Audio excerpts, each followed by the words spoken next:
أنا آسف كتير يا أستاذ موسى، كنت بتمنى نتلاقى بظروف أحسن من هيك، بس أنت اللي راسك ناشفة.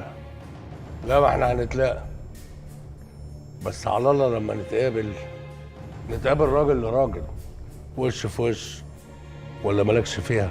أنا زهقان شوي، تعال نلعب لعبة بنتراهن أنا وياك، بس فور فن مو على مصاري. تفتكر إخواتك راح يخلصوا الصفقة وينقذوك؟ ولا راح يستغلوا الفرصة ويخلصوا منك؟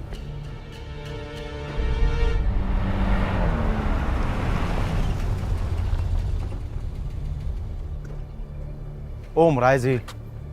عندي ميعاد مع دياب. اقول له مين؟ لا مش هتلحق تقول له. مساء الفل.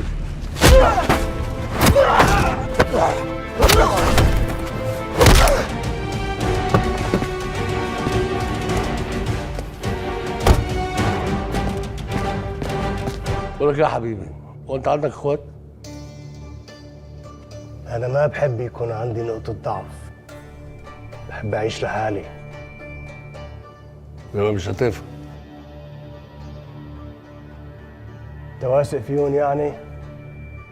اللي عندكم يخلي الواحد يطمع يا أستاذ موسى، اللي يسمع على 2 أحسن ما تكون على 3.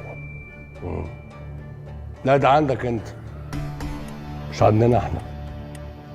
انا واثق في اخواتي جدا، انما انت مش فاهم حاجه عشان غشيم. اسمح لي اقول لك ان غشوميتك خيال علمي. يعني انت ما قدرتش على واحد من ولاد الراعي، وبره مصر هتقدر على ال3 وعلى ارضهم. ده انت هتتروق انت والزباين دول كلهم. شيل ياض البتاع ده بدل ما احطه في عينك.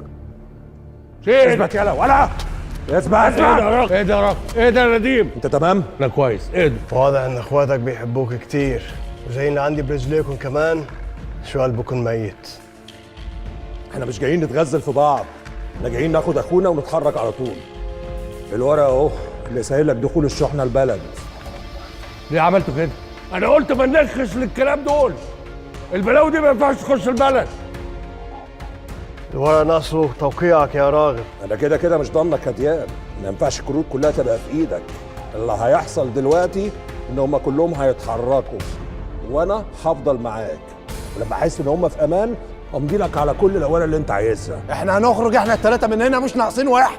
ايوه، اسمع كلامي يا موسى، انا شبه الناس دي، انا الوحيد اللي اعرف اتعامل معاهم.